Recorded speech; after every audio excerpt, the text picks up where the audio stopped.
Hare Krishna. Good evening. Om-Jnana-Timanasya-Chinam-Salakya Chakshurun-Militanyena Tasmai Shri-Gurave Namah. Namo Vishnu-Padaya Krishna-Pastaya Bhutale Srimate Bhakti Swami Namani. Namaste Saraswati Devi Gauravani Pracharini Nirvishesha Sunyavadi Paskachai Yazatayani. Srila Prabhupada ki. So we discussed yesterday we discussed the first 12 verses of the 18th chapter of the Bhagavad Gita. And these first 12 verses, they were a summary of the teachings of karma. But now, in the next section, from 13 till 25, Lord Krishna will speak from the viewpoint of Jnana,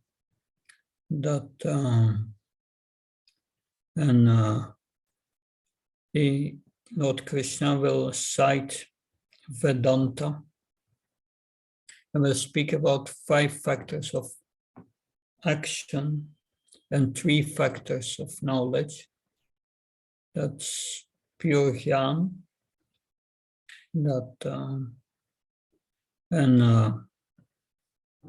Then he will speak about knowledge in the 3 modes, and action in the 3 modes. And then from verses 26 till 40, he will speak about the worker in the modes, understanding about determination and happiness in the modes. And he will conclude that every living entity in this material world is under the modes. So that's the first part today, up to text 40. That this is the Jnana section. And yes, Krishna starts with citing authority. He's the supreme authority, but he starts with citing authority. So this authority is Vedanta. So Om Namo Bhagavate Vasudevaya Panchatani Mahabaho Karanani Nibodame Sankirtante Puktani Siddhaye Sarvakarmanam. So, Almighty Armed Arjuna. According to the Vedanta, there are 5 causes of action for the accomplishment of all action. Now learn these from me. So, purport. A question may be raised that since any activity performed must have some reaction, how is it that the person in Krishna consciousness does not suffer or enjoy the reactions of work? The Lord is citing Vedanta philosophy to show how this is possible. So the ultimate control is invested in the super soul. And Krishna consciousness acts are done under the direction of the super soul, and therefore they don't produce any future reaction, either in this life or after death. So that is, the ultimate control is invested in the super soul. We heard that before in the 6th chapter, that so one should act under the dictation of the super soul within. and then one acts spiritually. So, of course, we don't hear the voice of the super soul within because our consciousness is contaminated by these modes. But if we follow the instructions of Krishna in Bhagavad Gita, these are the same instructions as the instructions from the super soul within. Now, interesting in this part, so Krishna will show us that we are also the doer, but we are not the doer. That we are doing by desiring, but when it will really happen, one needs the sanction of the super soul. That I can desire to move my hand, but only it will move when the super soul wants it to move and allows it. So the Lord is a supreme authority, and he cites Vedanta. And if he cites that Vedanta says that there are 5 causes for the accomplishment of all action, and these 5 are listed in text 14. Yes, Gaurav Prabhu. Hare Krishna, Maharaj. Am I audible? Yeah, I'm hearing you. That, yeah. Maharaj, just a small thing. Just a question that in the purpose was asking or said like how devotees don't get any reaction, and after that it is said like God is actually the sanction. It sanctions every action with reaction or anything that is happening. So in a way, it is should we understand like if any reaction that is coming to the life of a devotee, the super soul or God will stop that reaction. As he is the authority, he will stop it. In this manner, is it happening? I didn't understand everything because sometimes you are breaking up. Can you speak a little closer to the mic? Or... Yes, is it better now, Maharaj? Yeah, somewhat. Is it better? It is better, yeah.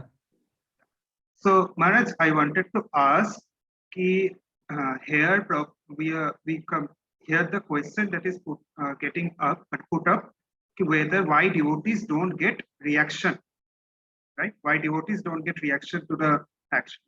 Yeah. So, and here it is mentioned, like Prabhupada is telling, like Supreme Lord is the ultimate sanction. He does the ultimate sanction of whether of any activities or any activities getting sanctioned by Lord. So can we understand the reaction that is going to come in the life of a devotee will not get sanctioned by the Lord, and that's why they will not get acted. Is it in that manner it is going to happen? Why reaction will not happen? Acting in the life of a devotee? Not really. That if your reaction from past lives has to come, but what's mentioned here is about future reactions. If you will get reactions in the future, and that has been clarified in the 4th chapter already. There are three kinds of karma: karma, akarma, vikarma. Akarma is action in Krishna consciousness, is following the instructions of Krishna. And by this action, there is no reaction. And because that is following the dictation of the Super Soul or the dictation of Krishna in Bhagavad Gita, then you are not responsible for your action. You are nirmita matram. You are just an instrument in the action. That's like someone fights a war that if the soldier is all ordered to kill the enemy, if he kills the enemy, there is no punishment. But if he kills an enemy in peacetime, then he will be punished for, and then it's so-called murder. So that's the example of Srila Prabhupada gives. How this devoting Krishna consciousness does not get reaction. We get reaction by our desire. If we desire things for ourselves, if we desire things for ourselves, if we desire things for ourselves, then we can get reactions. But if we desire for the pleasure of Krishna by following his instructions, then there is no reaction. So that's the point that is made here, and that will be clarified in the next. In verse 14, there are 5 factors of action, and it will be clarified how the karta is the doer. So we will go deeper in that now. Text 14. Adhistanam tata karta karanam sapitach vidam vividas sapitach shasta daivim saivatra panshanam. So the place of action, the body, the performer, the various senses, the many different kinds of endeavors, and ultimately the super soul. These are the 5 actions, factors of action. Before we read the purport, I want to go with you over these 5. The first is the adhishtanam. Adhishtanam is the place of action, is the body. The body is made of material nature. It's composed of the modes of nature, material energy. It's nature. And who controls nature? Mayadrakshane prakriti, chuchare chacharachanam. It's the super soul who is the superintendent of the modes of nature. The super soul controls the body. That we don't control the body. That we don't control our heartbeat. We don't control the cells in our body. We don't control the flow of blood in our body. We don't control the digestion. Our control is not much. We can move our hand maybe, yeah. And when material nature says you have to go to the toilet, you have to go. But otherwise, it's all controlled by nature, the body. And who controls nature? The super soul. Now, the second is the karta. The karta is the doer. So we are also the doer, but not the doer.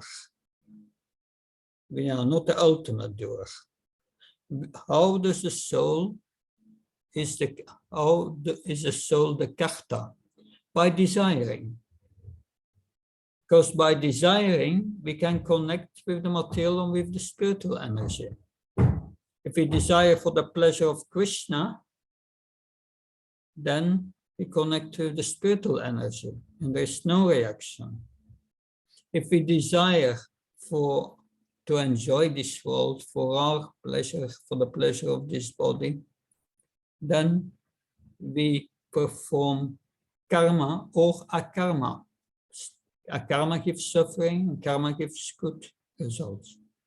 So-called good results on a material platform. So in that sense, we are the karta, the doer, but not the ultimate doer. We depend completely on the super soul. We can desire but we must deserve it. And then the various senses. Senses is part of the body. It's also under control of the sun, of the body, of the super soul. And the many kinds of endeavors which come up into the mind, the plan making, the endeavors, that's a subtle body. That's the workings of the mind, the intelligence. That's also material nature. That's also under control of the super soul. Krishna said before that he explained before that Sarvashyam Ritishan Vishnu Matashmiti Hanan Apamsa. For me comes remembrance, knowledge, and forgetfulness. That's also the remembrance is in the subtle body. It's also under control of the super soul. So we have three parts which are directly under control of the super soul here. The body, the senses, and the endeavors in the subtle body. And so the fifth factor is the super soul, and the second is the doer, that we are doing only by desiring. So we are one of the 5 factors. We are not the only doer. That is what Krishna is saying. That, and he will explain further. One who is intelligent knows this. Now, quickly going to the purport, see what Srila Prabhupada said. The word adhistanam refers to the body. The soul within the body is acting to bring out the results of activity, and therefore is known as karta, the doer. So it's acting to bringing out the result of activity. Acting, that's, that acting is desiring. The soul does things in this world by becoming attached. Attachment is desire. So the instruments of action are the senses. For each and every action, there is a different endeavor, but all one's activities depend on the will of the super soul who are seated within the heart as a friend. The Lord is the super cause, the Supreme Lord. So we are also the cause, one of the 5 factors, but the super cause is the Supreme Lord. Under these circumstances, he who is acting in Krishna consciousness under the direction of the super soul is situated within the heart, is naturally not bound by any activity. It's not bound. Not bound means no reaction of your activity. There's no binding effect. Because one acts as an instrument of the super soul. Those in complete Krishna consciousness are not ultimately responsible for their actions. That's a big statement, because we are only the instruments. So Arjuna is not responsible for his action. He's an instrument in Krishna's hands. So everything is dependent on the supreme will, the super soul, the supreme personality of God. So that is essential information. 5 items here which will influence the performance and which influence the outcome of the activity. So the place, the performance, the senses, the endeavor, and the super soul. But all activities depend finally on the super soul, because super soul is the ultimate cause. Gaurav, will you have your hand up?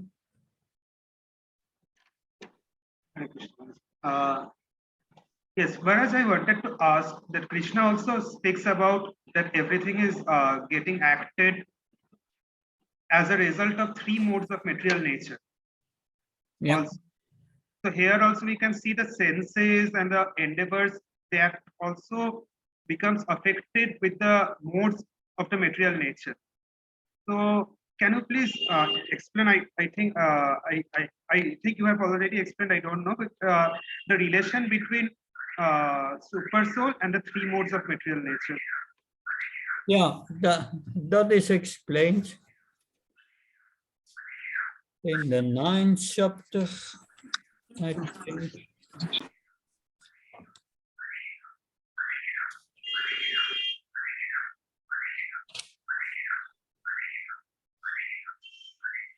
Yeah, it's the verse Maya Dakshina Prakriti Chuchache Chachracha.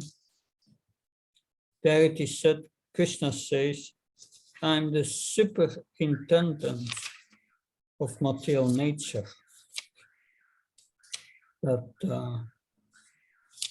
So material nature works under the control of the super soul, and the super soul,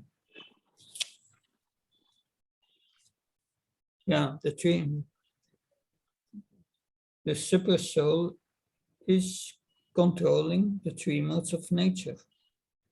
Material nature means the three modes of nature. That the verse Maya Dakshina Prakriti, I don't find it here, but in the index.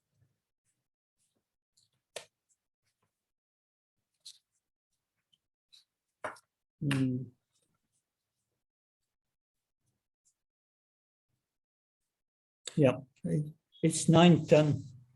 I was thinking 9:12, but 9:10.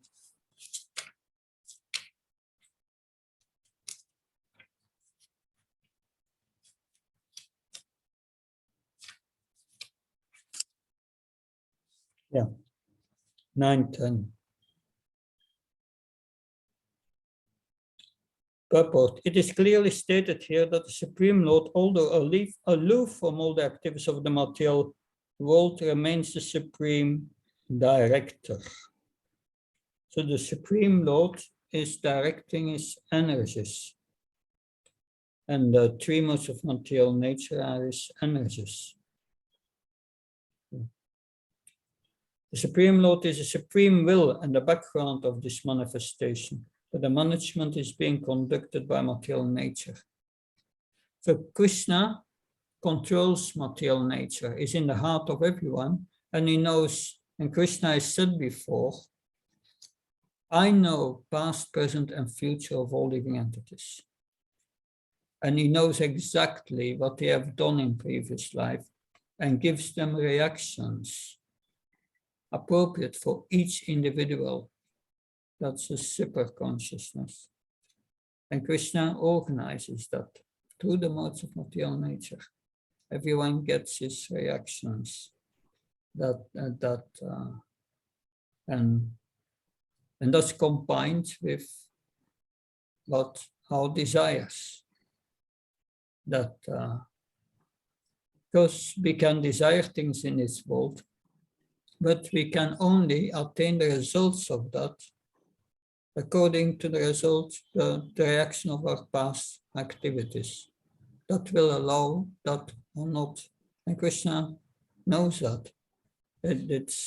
We cannot imagine what an intelligence and what an organization Krishna is behind it. But he has said before that in the 5th chapter, it speaks also about that. In the 5th chapter, there 5:12, I think. Here. In 5:14, he said, na kartit van na karmani lokasyo chitachi prabhu, na karma vala samyugam svavastu bhavartate.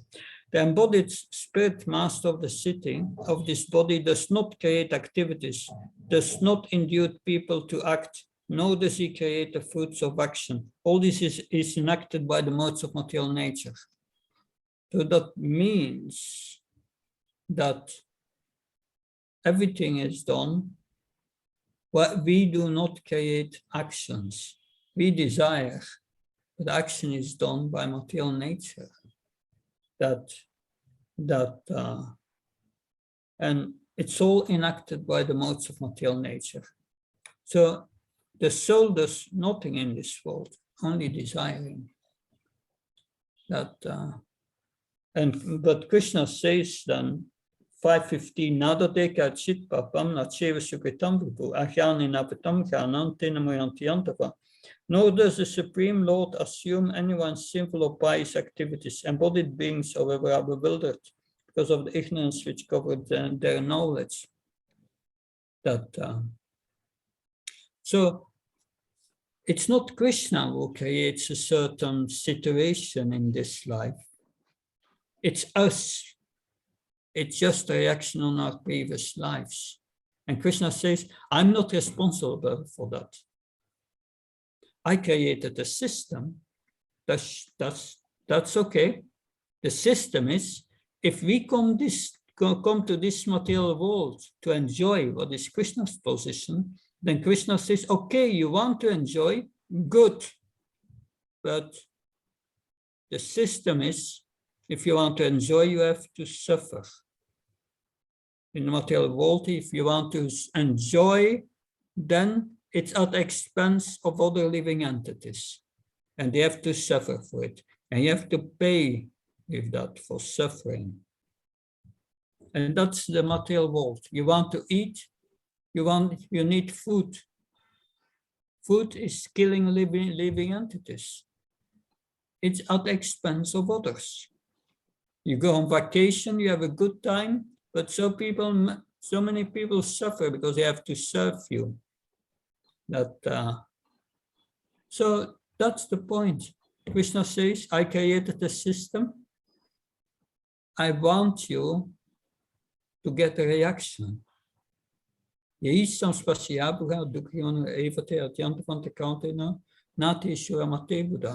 want to enjoy? The sages say, then you have to suffer. And that's a system Krishna sends up.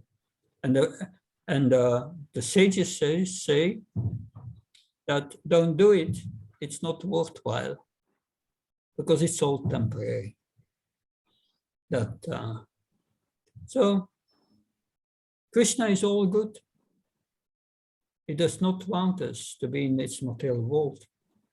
He wants us to go back to the spiritual world and give up that game of action and reaction. So that's the broader picture related to other verses in the Bhagavad Gita. It's important that you see this connection between these verses. Bhagavad Gita is very deep.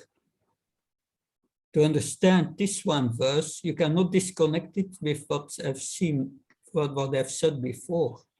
Nothing new is in the 18th chapter. That's there in the previous chapters, what's discussed here. So it's important to see the connection between the sections of the 18th chapter and what has been previously explained in Bhagavad Gita. If we go to these verses in the 18th chapter, you should notice the verses of the previous chapters where Krishna says all these things.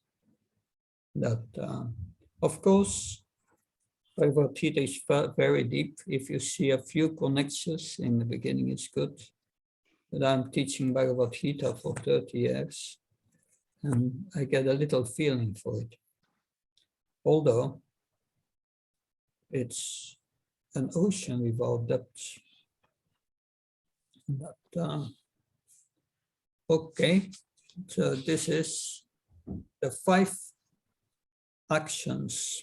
Yes, Radha Gadadhar, please speak. Yeah, Hare Krishna Maharaj. Is my voice audible? I'm hearing you, yes. Maharaj, like here it's mentioned that the different things that are the 5 factors of action. But like we also hear, yeah, am I audible, Maharaj? I'm trying to hear, yes. I'm really sorry, I guess my mic is not that good. Maharaj, like we hear that before one is born, 5 things are already decided. time of birth, time of death, amount of money is going to earn, amount of happiness is going to get, amount of distress one is going to get. Yes. Yes, so if these 5 things are already decided, then where is the scope of endeavor? Okay, that's good. That's an intelligent question. Then the point is, people try to become happy in this world, but their happiness is predestined. It's already there. So why should you work very hard and endeavor for all these things? That it's useless. Krishna says, one who lives for the pleasure of the senses lives for nothing, because you live for the body, not for the soul. And that's the problem. That so Krishna is looking how we are going to deal with it. That are you going to play the same game and again endeavor and still trying to be happy in this world? That's the problem. Prahlad Maharaj said, your happiness, your unhappiness starts when you try to become happy in this world. And your real happiness starts when you stop trying to become happy in this world. And that's the lesson we have to learn. That what we should endeavor for is not that happiness in this world. We should endeavor to get out of it. And that's Krishna consciousness. And that's following Krishna's instructions. And then there are no reactions. And your previous reactions are burned to ashes, we heard in the 4th chapter. Does that help? Yeah, Maharaj, it does help. And Maharaj, one thing I also wanted to learn, that like we hear of the word that akal with you, untimely death. Yeah, I didn't understand that last word you said. Like we hear akal with you, untimely death. Untimely Death. death. So, Maharaj, Yeah. I mean, and in such a case, we hear that the person has to take rebirth to complete the time, that time that he, the desired Yeah. time it wasn't complete. Yeah. So, Maharaj, in that case, so in case of that untimely death, what is the factor of that action, that result that we are suffering, that a person gets an untimely death? Yeah. So we are all, that's in the Bhagavatam, we have all by our karma allotted a certain span of time.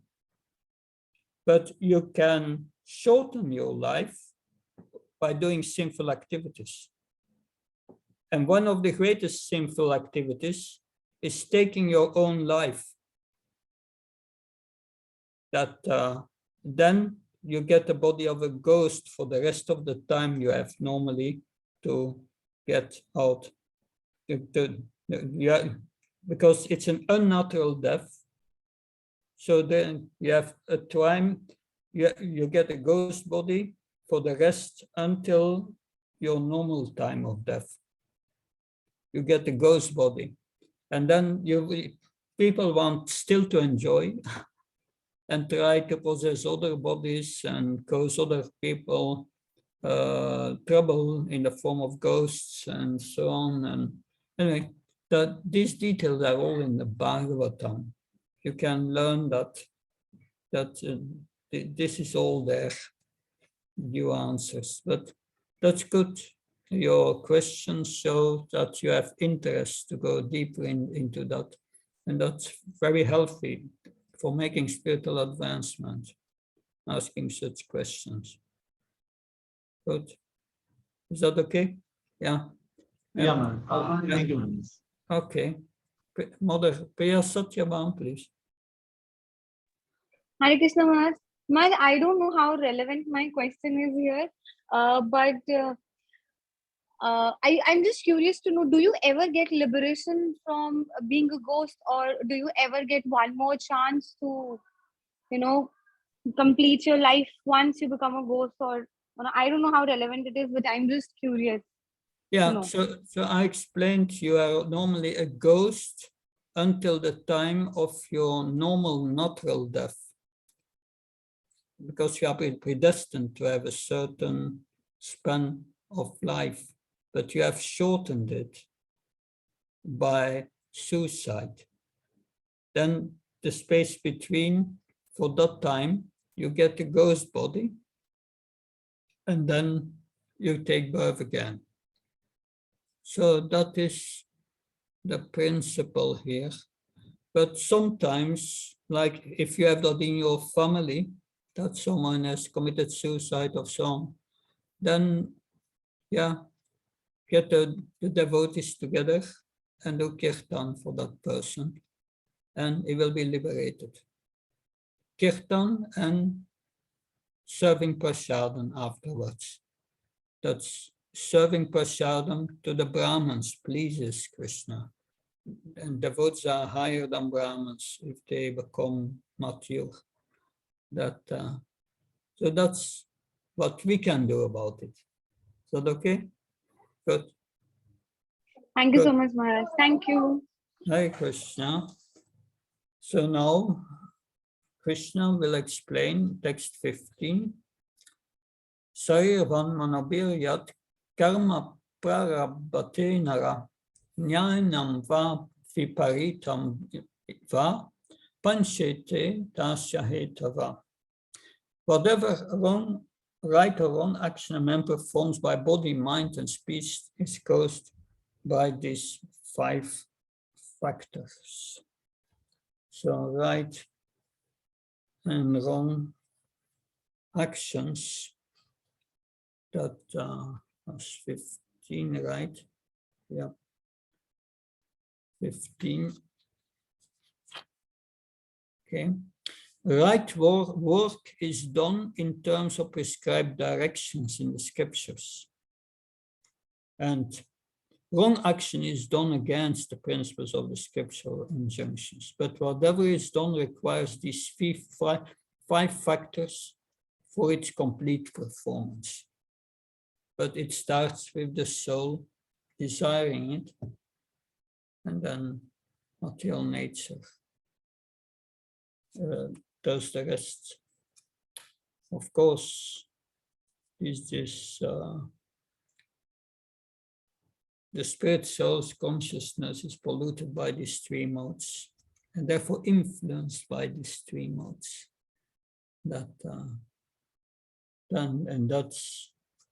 But this influence is very strong in ignorance and passion.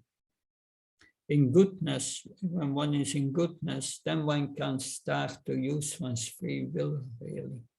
But if one identifies with the mind, I am the mind, which we are not, but one thinks one is the mind, one follows the mind, one is lost. Then there is no free will. So these things should be understood. And by that, right and wrong work are performed against the scriptures or according to the scriptures. That is caused by these 5 factors. And then Krishna says, Tatraivam satikartaram atmanam kevalam tuyam. Pasyata krita bhutitvan na sa pasyati durmabhi.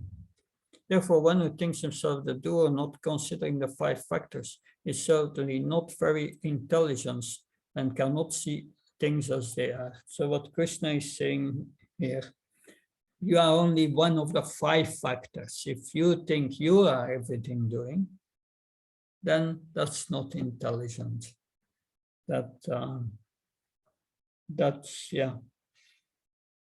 Then one cannot see things as they are, Krishna says. So 17. Yasyana krito bhavo buddhya yasyana lipyate hatvapi saimalokan nahanti nami bachate. One who is not motivated by false ego, whose intelligence is not entangled, though he kills in this world, is not killed, nor is he bound by his actions. We heard that before, like the Padma, the lotus, it's water does, a drop of water does not impregnate in the leaf, but it rolls. So it's not affected.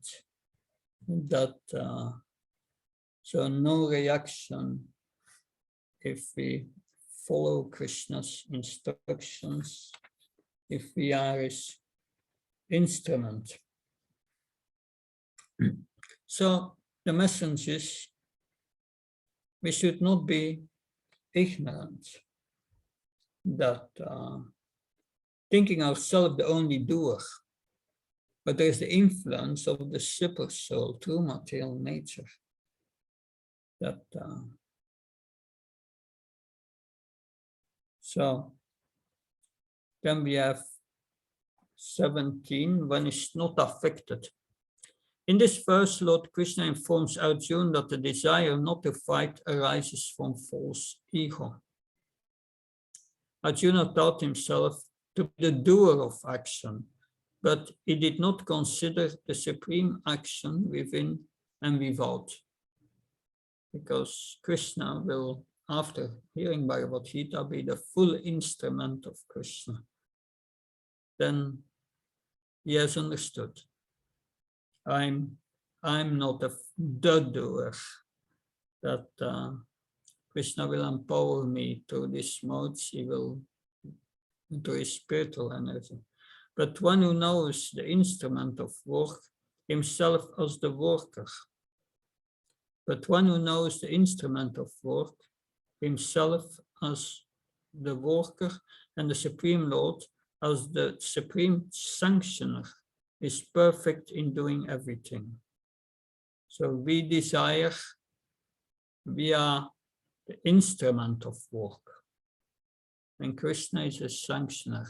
He empowers, he arranges the situation, everything.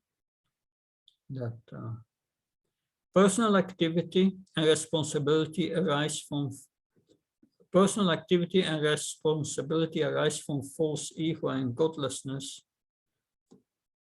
and a lack of Krishna consciousness. Personal activity. Anyone who is acting in Krishna consciousness under the direction of the super soul or the Supreme Personality of Godhead, even though killing does not kill, nor is he ever affected by the reaction of such killing. When a soldier kills under the command of a superior officer, he is not subjected to be searched. But if a soldier kills on his own personal account, then he's certainly judged by the court law. So that I have already explained. And now, these are 5 factors of action. But there are 3 factors of knowledge, Krishna will now explain. 3 action factors of knowledge. Jnanam, jnanam, prithyata, trivida, karma sodhana.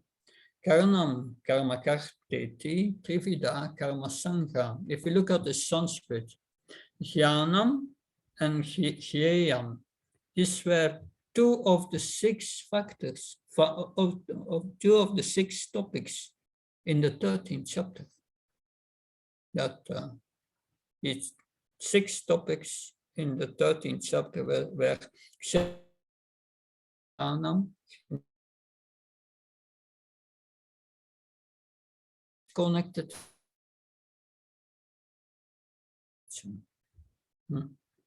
So, translation. The knowledge, the object of knowledge and the knower are 3 factors that motivate action. The senses, the work, and the doer are 3 constituents of actions. So that's interesting that there are these 3, the knowledge, the object of knowledge, and the knower of actions. And like, that is in everything we do. That's, I'm going to take prasad, I'm on my way. So means, so I'm the knower, I'm going. The object is a prasad, and the knowledge is how to get it. So that's by everything. Everything we do has these three factors. So, and when inspiration for work comes from spiritual activities, if the inspiration comes from spiritual activities, there is no reaction. But these three motivate the action. But if the motivation is to please Krishna, then no reaction. So three factors of action. There are three kinds of impetus for daily work, Srila Prabhupada said. The knowledge, the object of knowledge, and the knower. You find that in everything. First, one has to undergo a psychological process of thinking, feeling, and willing, and that is called the impetus. Otherwise, one will not do it. When the inspiration is there, then the worker is there, then the activity will take place with the help of the senses, including the mind, which is the center of all senses. That's all Jnana analysis. So now, text 19.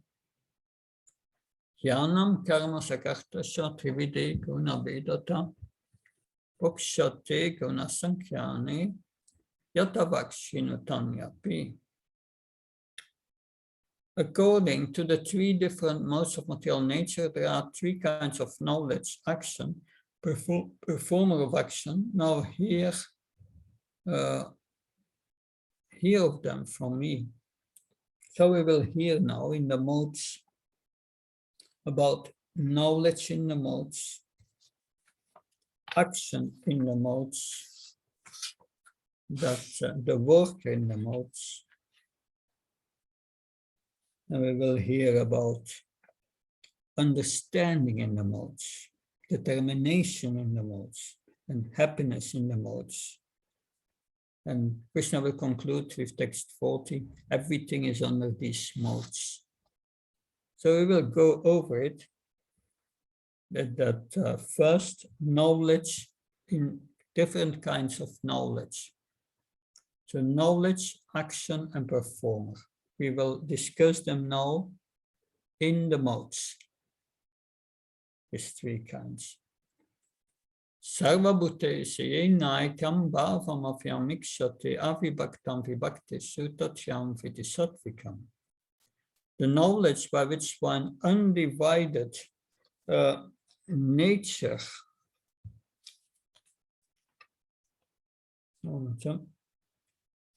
the knowledge by which one undivided nature, spiritual nature, is seen in all living entities. Though they are divided in innumerable forms, you should understand to be in the mode of goodness. It's close to what we have heard before. Vidya Vinaya Snampane Gamna Kava Hastini Sunsev Swapakacha Pranditat Samadas. One sees the soul in the heart of a Brahman, an elephant, a dog eater, a dog. So one sees one spirit soul in every living entity. That is in the mode of goodness. That's seeing things as they are. One sees it in a demigod, a human being, an animal, a bird, a beast, an aquatic, or a plant. It is the mode, that's the mode of goodness, seeing the spirit soul there.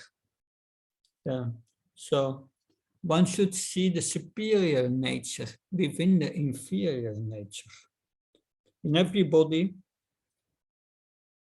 and if one sees that in everybody, that's the mode of goodness. The living entity is imperishable, although the bodies are perishable. So that is knowledge in the mode of goodness. Of course, in the mode of passion, that's different. Pritakvena tutatsyanam nana bhavan pritakvidam. The knowledge by which one sees that in every different body, there is a different type of living entity. One should understand to be in the mode of passion. So that's people in the world. They see mostly, they have the concept, the material body is a living entity. And they think when the body is destroyed, the consciousness is destroyed, the person is destroyed. That's in the mode of passion. So according to such knowledge, consciousness is temporary, or else there are no individuals, but there are, or something, there are all-pervading souls or something like that. And this body is a manifestation of temporary ignorance, so many speculations. Such conceptions are in the mode of passion. Knowledge in the mode of passion leads to to a variety of concocted religion and philosophies, which we have heard in the 17th chapter. But knowledge in goodness, that there is a spirit soul in everybody, is an understanding of the absolute truth, but it leads to an impersonal understanding in the mode of goodness, not the real absolute truth. That is only a part of the absolute truth, Brahman. But now, the third one, 22, that is knowledge in ignorance. Yat Krishna Vadekasmin, Karya Saktamahaitakam, Atavakta Vadaltamsha, Tantama Samudaritam. And that knowledge by which one is attached to one kind of work and as all in all, without knowledge of the truth and which is very meager, is said to be in the mode of darkness. So, for a person in the mode of ignorance, God is money and knowledge means how to enjoy the senses. That's the mode of ignorance. So Prabhupada elaborates on it in the purport. One who does not develop knowledge through the authorities or the scriptural injunctions has knowledge that is limited to the body. For him, God is money and knowledge means the satisfaction of bodily demands. The knowledge of the ordinary animals, that's knowledge like the ordinary animals. They have knowledge of eating, sleeping, defending, and so on. In other words, knowledge concerning the spirit soul beyond the body is called knowledge in the mode of goodness. Knowledge producing many theories and doctrines by dint of mundane logic and mental speculation is the product of the mode of passion, and knowledge concerned with keeping the body comfortable is said to be in the mode of ignorance. So that's knowledge in the three modes. And now we will hear about action in the three modes.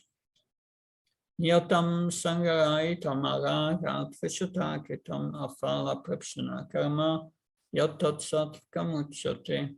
Action which is regulated and which is performed without attachment, without love or hatred, without desire for fruitive result, is said to be in the mode of goodness. Without attachment, without love of hatred, it is no desire for fruitive results. That's in the mode of goodness. That's karmanivadakarsti mafaleshkadachna. You are not entitled to the results. So we desire, without desire for the fruits. So that's 23. Srila Prabhupada writes, regulated occupational duties as prescribed in the scriptures in terms of different orders and divisions of society performed without attachment or proprietary rights, and therefore without any love or hatred, are performed in Krishna consciousness for the satisfaction of the Supreme.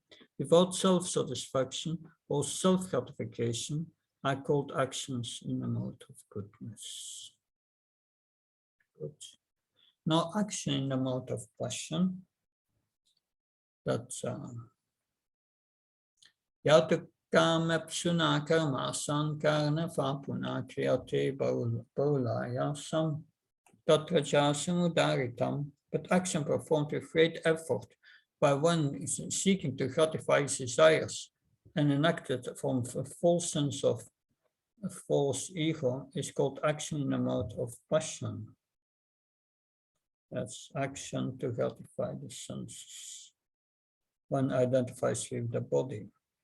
I just read the last verse and then we will answer the question. Anabandam chamim sam anapeksha sapaurisam moat arabate karma yatatama samuchate. Action performed in illusion in disregard of scriptural injunction and without concern for future bondage, for violence or distress caused to others is said to be in the mode of ignorance. So one has to give account of one's actions to the state of the agents of the Supreme Lord Yamadutas. So that's for sure. That now, why does Krishna here speaks in the beginning about his five factors of action? That is to convince us that we are not only the doer, not the only doer. Krishna is the doer, as controller of material nature, but we are secondary doers. If the doer wants that it happens, it will happen, otherwise not. So these five factors are the true causes of action. The super cause is the super soul, is sanction. So we are also the doers. Our activities come from our free will to do it. But our endeavor is not independent. It's not the independent cause of the action. And now that in verse 23, I want to go back for a moment here, 23. The action which is regulated and which is performed without attachment, love and hatred, and without desire for fruitive results is said to be in the mode of goodness.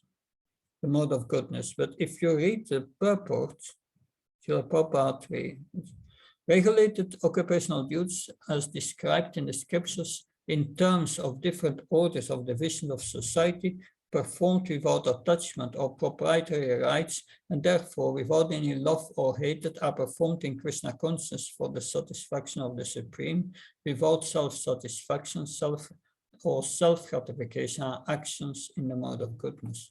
Here in the purport, we can understand how Krishna is equating, or Srila Prabhupada is equating the mode of goodness here in the purport with Krishna consciousness. That because he says they are performed in Krishna consciousness. That's interesting. So we must understand from this section and the five factors of action, the three factors that instigate, of knowledge, which that's we can also from verse 16 that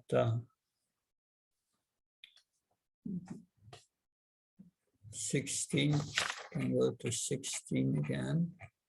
What we can learn from 16, that therefore one who thinks himself the only doer, not consider the five factors, is not intelligent.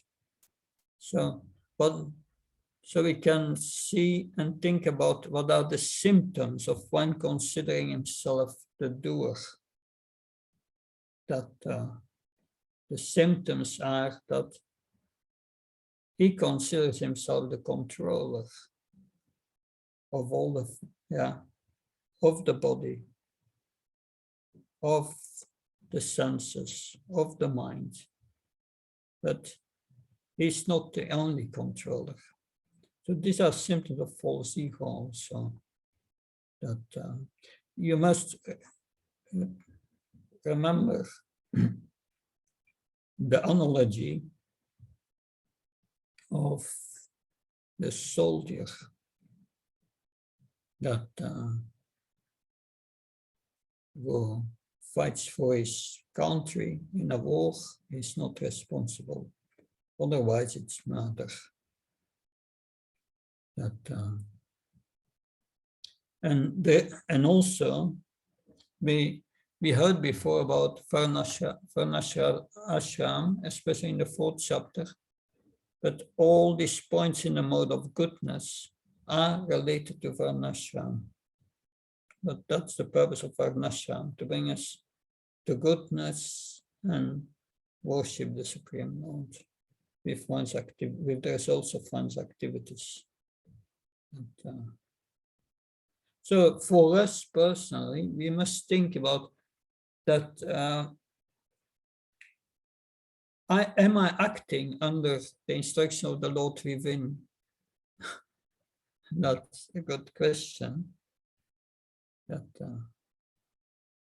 and then you have these categories of action, these 5. How is this relevant to us? So we must see how to apply that in our lives. Good. Yes, Gaurav Prabhu.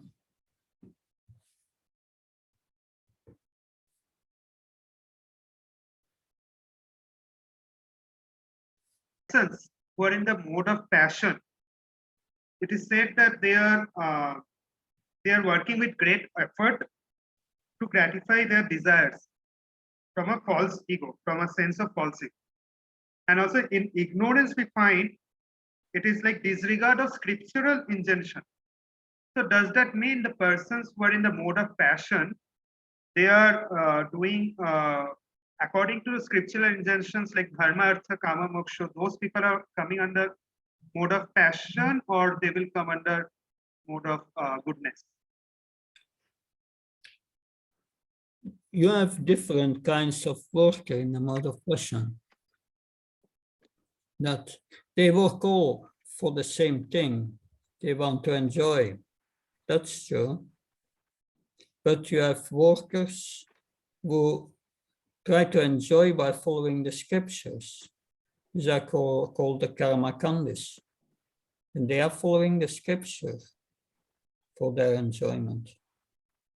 That, but in the mode of passion, there are also those who don't know what's scripture, what's good and bad. And there, it depends on their actions. Are they in agreement with the scriptures or not agreement with the scriptures? So they will get reaction accordingly. So, yeah, and the mode of ignorance, of course, they don't consider right and good. They all just want to enjoy that. So that was. But yes, but all of 3, they go to Yamaraj for their reactions. All of them, all the in passion, all those in ignorance. That the Krishna conscious person does not go to Yamaraj. That's different. Maharaj, can I ask a related question? Yeah. So you said that mode of ignorance and mode of passion both goes to both people. They go to Yamaraj, right? Yeah. And mode of goodness, they go directly to respective lokas where they belong to. the mode of goodness, first, Krishna explains that these modes are always fighting with another. So there is no pure mode of goodness. So if one does a theoretical understanding, in practice, everyone under the modes goes to Yamaraj because they need to get reactions. But Yamaraj is concerned with punishment for those who have deviated from the scripture. So if one does not atonement for that, one has to go to Yamaraj. That's explained in the 6th canto. Because Yamaraj gives the reactions for previous life and prepares them for their new body, prepares their subtle body. And the subtle body gets already the form of the next body. That's all arranged through Yamaraj. Yes. Okay, so Maharajji, if we think about people who are doing their prescribed duties and they are trying to become Krishna conscious, I mean, in a very subtle way, or maybe first or second step of this journey. And there is an oscillation between material world and spiritual world. I'm sure people go through that oscillation. So I'm not sure that across this journey how many years it takes for anyone to change their mode from passion to goodness in a pure Krishna conscious way. So where does it lead people like those, or maybe I'm talking about myself, that you keep oscillating between material and spiritual world? And I think this question I keep asking, in anything that I can relate to. So can you throw some light? It's not so simple because there are many factors here. And you have in the 6th chapter, as he said, the devotee who has a short practice and is not yet purified, he goes to the heavenly planets. So it does not go to Yamaraj.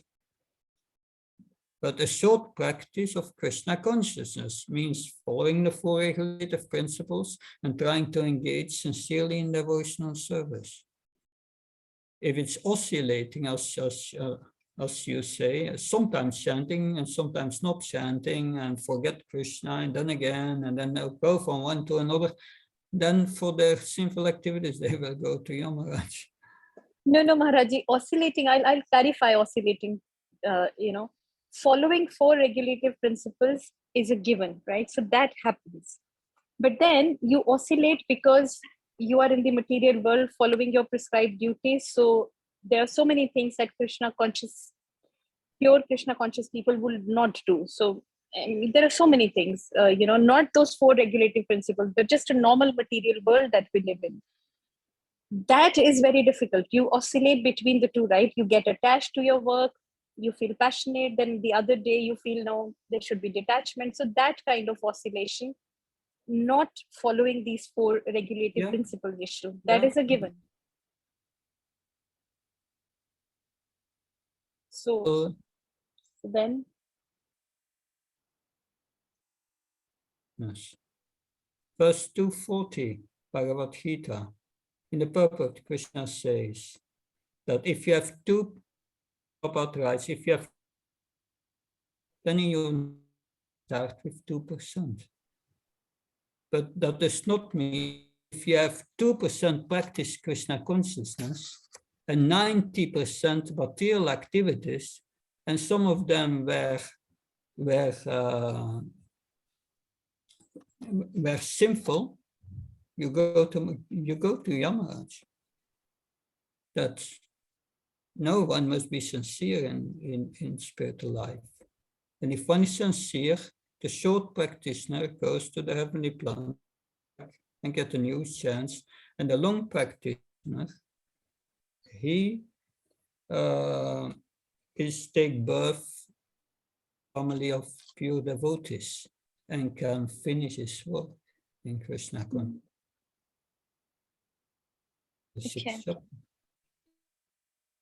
Okay. But if one does willingly, sins against the holy name, is punishable. So not to do these things. Life goes up. It goes up and down. Sometimes we are enthusiastic, not so enthusiastic. But generally, at the whole, it goes up. But we go to crisis up and down while going up. And that's normal. That's the purification of the heart. That's not without any pain. Is that okay? Yes, that's helpful. Thank you. Okay, then it's now past 8. We will have a pause now till 20:30. So in 13 minutes, we resume again. Hare Krishna, thank you.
Hare Krishna. So we will continue with verses 26 to 40.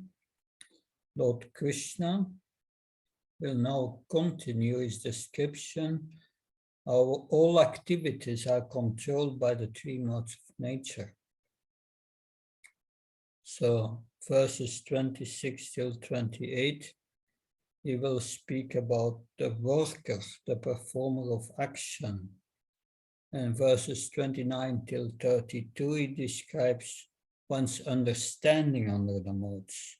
And then 35 till 30, 33 till 35, one's determination under the modes.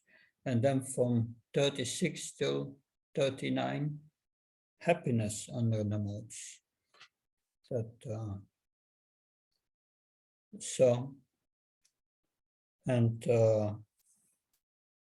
He will conclude, everyone in the material world is under these modes. So we will mainly read the verses here, 29, 26 until 28. I read the three verses which are about the worker. Mukta Sangananam Vadi Dristutsaha Samamvita Sitya Sitya Nivikara Karta Satvika Uchate. One who performs his duty without association with the modes of nature, without false ego, with great determination and enthusiasm, and without wavering in success or failure, is said to be a worker in the mode of goodness. So that is also applicable in our Krishna consciousness, that we remain enthusiastic despite everything, despite every challenge, despite every so-called discouragement in this world. We remain fixed in Krishna consciousness. That is a great lesson to learn.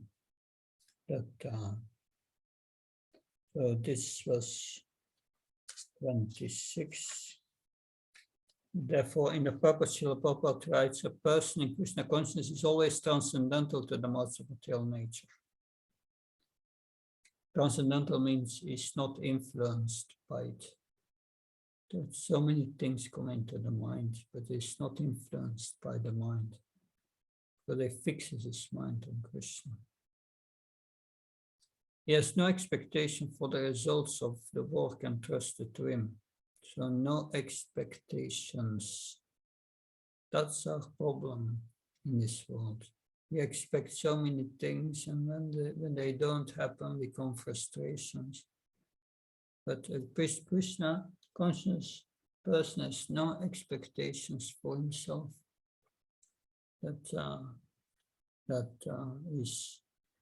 He's not proud of his actions. He's not influenced by false ego. Because all this happiness and distress, this honor, this dishonor, it's all for the body. So there's nothing to do with this world. He does not worry about the distress undertaken. He's always enthusiastic. He does not care for success or failures. Failure is equal in both happiness and distress. These are great lessons to learn from us. Always trying to do that. Trying to be equal in happiness and distress. Not easy. That if one is strongly influenced by the modes of nature. It's 27. Raga karma flapepso lupto im satmako chuchi harsasakam vitakartara chasapa kirtita. The worker who is attached to the work and the fruits of work desires to enjoy those fruits, who is greedy, always envious, impure, and moved by joy, and so is said to be in the mode of passion. So this person suffers a lot. Because he's simply concerned with trying to make this world comfortable. Therefore, he's generally 3D, is that he thinks that whatever I gain in this world, it's never to be lost, it's mine. That he's envious of others, that he does everything just for sense gratification. They do not care whether their actions are pure or impure, that is happy when his work is successful and is depressed when it's not. That's the worker in the mode of passion, the worker in the mode of ignorance. Ayukta pakita stapta sato nas kritiko lasa visata dirya sutrisha kartatamasa uchate. The worker who is always engaged in work against the injunctions of the scripture, who is materialistic, obstinate, cheating, and expert in insulting others, who is lazy, always morose, and procrastinating, is certainly a worker in the mode of ignorance. But, so they don't care for the injunctions of the scripture. And they usually engage in work not to be done. So they work according to the modes of nature, not according to scripture. Mostly they are not nice people. They're always cunning, expert in insulting others, lazy, morose, procrastinating. And now Krishna will explain about determination in the modes. Determination, 3 kinds of determination. Pravitimsa, nivritimsa, karyakari, labai, vaya, vaye, banda moksam, sayaveti, buddhisa, partasatviki. That the son of Peter, that understanding, that by which one knows what ought to be done and what not to be done, is, or what is to be feared and not to be feared, what's binding, what is liberated in the mode of goodness. So this is action in knowledge that's under the direction of the scriptures. They know pravritti nivritti, what's to be done, what's not to be done. That one who does not know the scriptural directions becomes entangled. So one must discriminate with one's intelligence. And yes, those in the mode of passion, they cannot distinguish between religion, irreligion, action that should be done and that should not be done. That's the mode of passion. And those in the mode of ignorance, they go just in the wrong direction. They do the opposite. They think that religion is irreligion and irreligion is religion, that they go into the wrong direction. They think truth to be untruth and accept truth as truth, untruth as truth. In all activities, they simply take the wrong path. And now determination in the modes. This is in the mode of goodness. And that's the determination we also need to perform devotional service. O son of Peter, that determination which is unbreakable, which is unsustained with steadfastness by yoga practice, and which just controls activities of the mind, life and senses, determination in the modes, determination in the mode of goodness.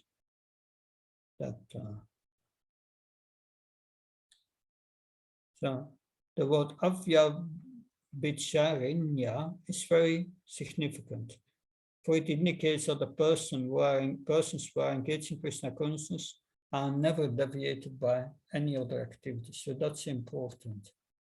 We must 24 hours a day engage in Krishna service. Never deviate. Never deviate like those in passion. Their determination holds fast to fruitive results in religion, economic development, and sense gratification. That's passion. Dharma, artha, kama. first three of the goals, materialistic goals. And then that is determination in ignorance. That means practically no determination. And that determination which cannot go beyond dreaming, fearfulness, lamentation, moroseness and illusion. Such unintelligent determination, O son of Prita, is in the mode of darkness. Here it's mentioned that one who sleeps too much is in the mode of ignorance. Srila Prabhupada said, yeah, we should sleep 6 hours, that's sufficient.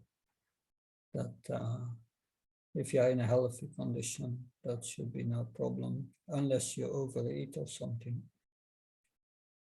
Text 36. 36.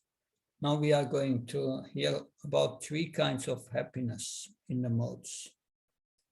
That first, the happiness in goodness.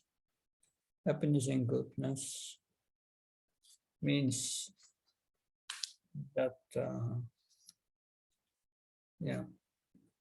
that which in the beginning may just be like poison and at the end just like nectar, and which awaken one to self-realization, is said to be happiness in the mode of goodness. So we experience that also. In the beginning, we come to Krishna consciousness, and you have to regulate your life. You have to go more early to bed and get early up.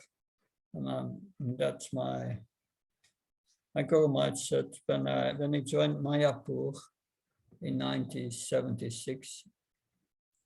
Then yes, he had not a habit to get early up. And in the morning he could not get up, but he said that the devotees were so kind to lift him out of his sleeping bag in the morning. So it was like poison in the beginning. But now he said, 50 years later, you go to bed and you get up before your alarm clock. It becomes natural to get up early. And then, but in the beginning, it's like poison. That, yes. Then we have 38. That happiness which is derived from contact with the senses and with their objects, and which appear nectar at first and poison at the end, is said to be of nature of passion. So this passionate, we find that in the relationship between man and woman. A young man and a young woman come together, and they are very passionate about each other. That at least, I'm not speaking about devotees here, but they come together and they love each other. I love you so much. And then 3 years later, I hate you. It's turned to the other side. So in the beginning, it's happiness, and then 3 years later, it's poison. That it turns quickly into poison. That so this sensual relationship based on the body, that's in the mode of passion. And then that happiness, which is blind to self-realization, which is delusion from beginning and the end, and arises from sleep, laziness, illusion, is set by the nature of ignorance. So Srila Prabhupada comments, there is no happiness in ignorance. There is only distress, both in the beginning and the end. So Krishna concludes, yes, there is no being existing either among the demigods or the higher planetary system which is free from these 3 modes. So we can learn from this, like we can learn from the worker in goodness to remain always enthusiastic despite everything. That we should not be a worker in ignorance. We should not procrastinating, delay them, That's the mode of ignorance. We can see in ourselves that we have the mode of ignorance and get it out of your life. That we should know what is binding, what is not binding. That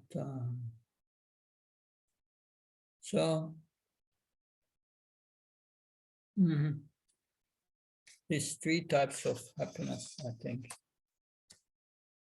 You have all realized that probably one way or another. So now we will start the next session. That in the next session, first Krishna goes back from the beginning, goes back to doing one's duty in the varnashram, and he speaks about first about by doing one's duty one can worship the Lord. So that's karma yoga. And then after that, Lord Krishna explains that one can give up these duties if one purifies his intelligence, comes to higher knowledge. The knowledge of the soul, the knowledge of Krishna, the knowledge of our relationship. And then we become qualified to perform pure devotional service, attain liberation, and then we can know Krishna. So that's what this section from 41 to 55 is about. And this evening we will discuss till 48. And that's a part of the varnashram system, doing one's duty. So in 41, Krishna start to explain the qualities of a Brahman. So first he says, Brahmana kshatriya visham sudranam saparantapa karmani pravivaktani svabhava pavaverkunai. The Brahmins, the Kshatriyas, Vaishyas and Sudras are distinguished by the qualities of their own work in accordance with the material modes or chastise of the enemy. So in the age of Kali, we know they are not there, but Krishna is teaching us we have to work according to our psychophysical nature. And we may have characteristics mostly from Sudras, but we have also some may have some Vaishya qualities, but not pure. Others are Kshatriyas, have the mode of passion to fight, and others are intellectual. So these gradations are naturally in society. And he speaks first about the Brahmins. 42. Samadamastapachacham shantiaravam evasha kyanam vijnanamastakam brahmakamasvabhavacham. Peacefulness, self-control, austerity, purity, tolerance, honesty, knowledge, wisdom, and religiousness. These are the natural qualities by which the Brahmins work. And then the Kshatriyas. Saryam teotati daksham yudhisap apalayanam dhanam ishvarabhavashas kshatram karmasvabhavacham. Heroism, power, determination, resourcefulness, courage in battle, generosity and leadership are natural qualities of work of the Kshatriyas. And then the next verse discusses the Vaishyas and the Sudras. Pshiko rakshavaniyam vaishkamasvabhavacham parishayatmakam karma sudrashabasvabhavacham. Farming, cow, protection and business are natural work for the Vaishyas, and for the Sudras there are labor and service to others. And now Krishna says, by following these qualities of work, every man can become perfect. Now here, how this can be done. that, and now 46, we will hear how this can be done. Mother Queenie. Maharaj, every time we hear on the practical note that a devotee is that at one, we should not attach to the nature of the service, we should be attached to the seva only, service only. So whatever service we get, we should do that wherever we need. Wherever there is a need of us that we can serve there. So my question is that we heard about the qualities of a Brahmana, Kshatriya, Vaishnava, Shudra. So Maharaj, how to do think then like one is like a Shudra, and how to discriminate or something like if we are doing everything. Yeah, that discrimination is, like I said, it's a little mixed in Kali Yuga, but your nature can be known by what you like and what you are good in. That guna and karma. Guna is what you like, but the karma is your capacity to do it. You may like to do things, but if you don't have the capacity, it will not work.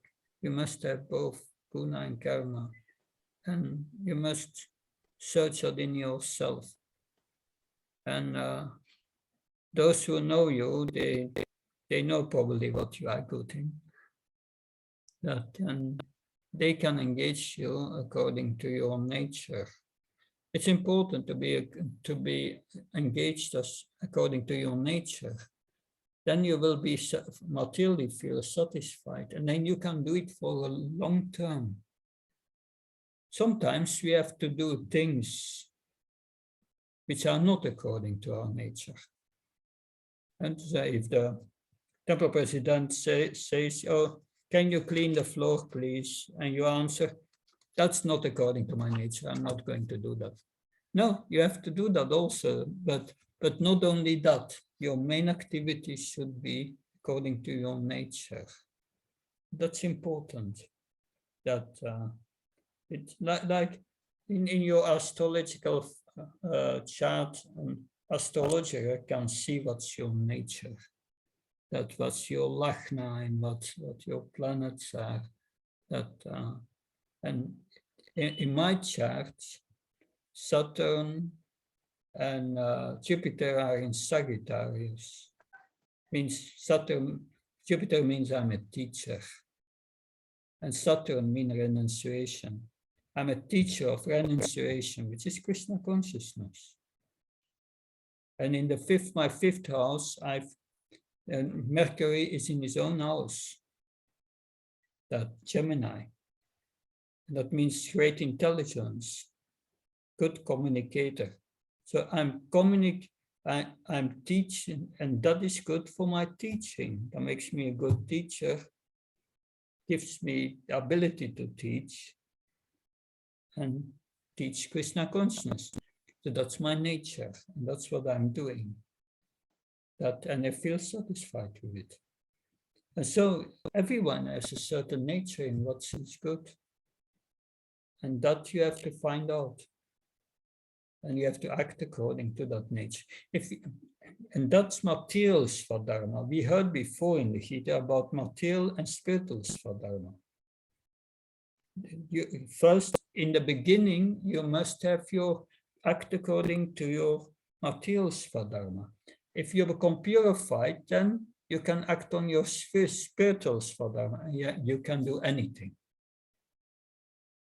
But not as you are not purified. Then you must act according to your nature. And that's the essential teachings of Bhagavad Gita. And that can bring you to perfection, Krishna says. By worship of the Lord, who is the source of all beings, who is all pervading, a man can attain perfection through performing his own work. So you do your work for serving Krishna under the guidance of the spiritual master. And that brings you to perfection. So does that help? Yes, Maharaj, well, as we see that there are acharyas who did menial service to their masters. So that service, if I'm just seeing the qualities that come into the category of Shudra, but they are all the Brahmanas. So is it okay, Maharaj? Acharya can also perform the duty like a Shudra? Yeah, Any activity like a Shudra? well, that's the point. Kala Yuga, Samudbhava. So everyone in Kali Yuga is born Sudra, practically. There are no qualified Vaishyas, no qualified Kshatriyas or Brahmins. It's not there. That because one is Brahman by quality. By quality. That's mentioned in the Bhagavatam. That unless one has the qualities of a Brahman, is not a Brahman. But by becoming a devotee, first we come to the liberated platform, and then we come to the transcendental platform. The platform of a Brahman is liberation, and we go beyond it. Then you develop also the qualities of a Brahman. Therefore, that's the scriptural basis to give Brahman initiation to one who has second initiation. Second initiation means that the spiritual master thinks or observes this devotee, this disciple is a good person to come to the platform of liberation. That's the Brahma Bhuta platform, which will be discussed, which we will discuss next tomorrow.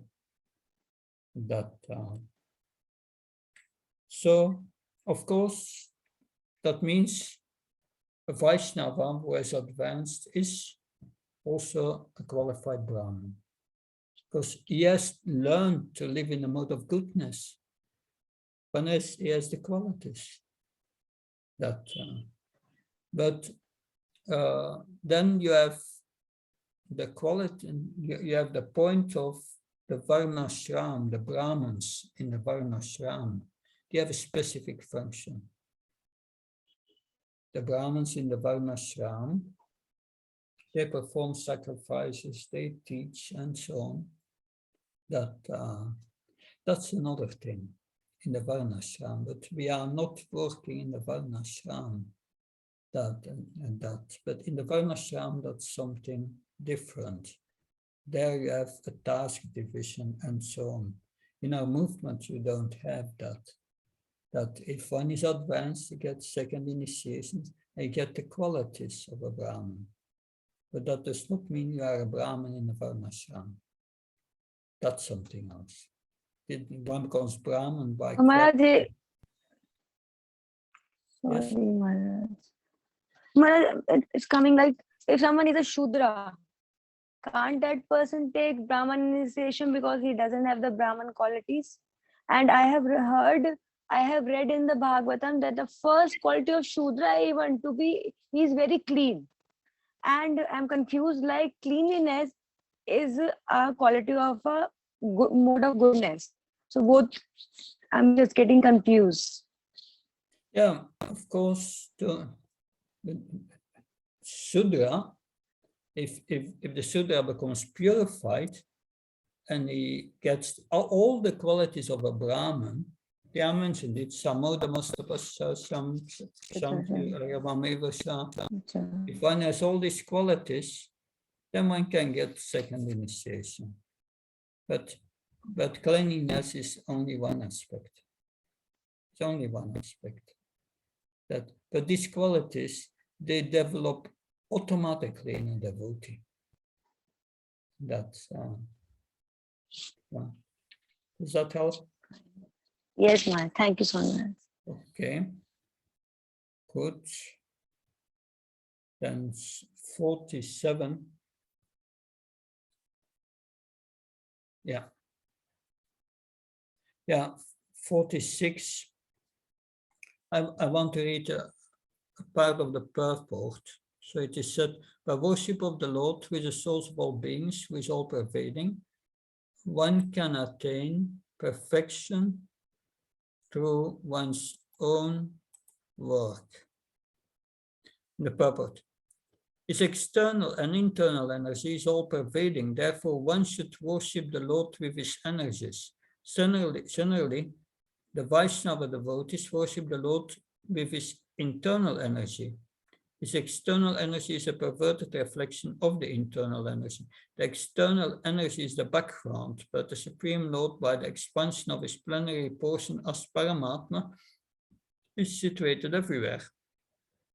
He is a super soul of all demigods, all human beings, all animals, and everywhere. One should therefore know that as part and parcel of the Supreme Lord, one has the duty to render service to the Supreme. Everyone should be engaged in devotional service to the Lord in full Krishna consciousness. This is recommended in this verse. Everyone should think that he is engaged in a particular type of occupation by Rishikesh, the master of the suns. That's important. If we do our job, that should be our inner mentality, which Srila Prabhupada is giving here. Everyone should think that he is engaged in a particular type of occupation by Rishikesh, the master of the senses. Because it's a super soul who gives you this situation. Krishna, according to our previous karma, wants us in that situation. So he gives us this particular occupation. And from that occupation, we worship the Lord by our activities. And we should think like that. Krishna, by the will of Krishna, I'm in that position. And therefore, from this position, I use it to serve the Lord. And by the result of the work in which one is engaged, the Supreme Personality of Godhead, Sri Krishna, should be worshipped. If one thinks always in this way, in full Krishna consciousness, then by the grace of the Lord, he becomes fully aware of everything. Then your consciousness raises. And that's the perfection of life. But Krishna is going now to speak a verse for a second time, the same verse, two times the same verse in Bhagavad Gita. Shreyasva dharma vihuna paradharma svanustita svabhavanya tam karma kovanat nautikil visham. It's better to engage in one's own occupation, even though one may perform it imperfectly, than another's occupation and perform it perfectly. Duties prescribed according to one's nature are never affected by sinful reactions. So everyone has prescribed duties. Prescribed duties are according to one's own psychophysical nature. And one must perform actions for which he has the guna and karma. For which he has a great desire to do that, and for which he has the capability. So one should not imitate another's duty. But further, Srila Prabhupada writes, whether one is a Kshatriya, Vaishya, or Shudra, it doesn't matter. If he serves by his work, the Supreme Personality of God. They are all equal. There's no difference from the eyes of Krishna. Well, whatever position that you have, yes. Anything done for personal gratification is a cause of bondage. The conclusion is that everyone should be engaged according to the particular mode of nature he has acquired. That's the point. He should decide to work only to serve the supreme cause of the Lord. Because Krishna says, one can say, I'm not good for anything. This is my so-called occupation, but I'm not good in it. So what to do? Krishna answers in 18. Every endeavor is caused by some fault, just as fire is covered by smoke. Fire is covered by smoke. Therefore, one should not give up the work born of his nature, O son of Kunti, even if such work is full of fault. So in the conditioned life, all work is contaminated by material nature. These things are necessary, one cannot avoid them. Similarly, one should not give up his natural occupation because there are some disturbing elements. Rather, one should be determined to serve the Supreme Lord by his occupational duty in Krishna consciousness. When a particular type of occupation is performed for the satisfaction of the Supreme Lord, all the defects in that particular occupation are purified. When the results of work are purified, when connected with devotional service, one becomes perfect in seeing the self within, and that is self-realization. So in summary, Krishna has said, one can achieve full Krishna consciousness if one has understanding that my occupation is an arrangement by the Supreme Lord, and thus I use my occupation in his service, and I give the results to him. Because one can serve the Lord or please the Lord by one's natural occupation, even if there is some fault. One will not suffer any reaction. But one who gives up this work because there are so-called defects then one should not give it up, because all faults will be purified. That's what Krishna explains here. Now the next section will explain the points when one can give up these prescribed duties.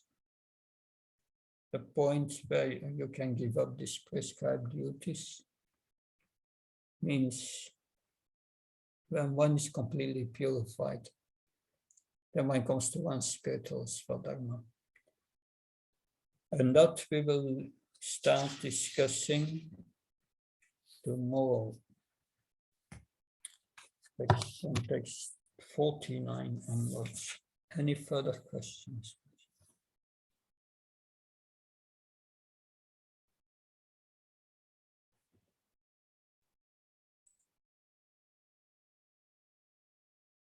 Good. If there are no further questions, then we will continue tomorrow. Thank you very much.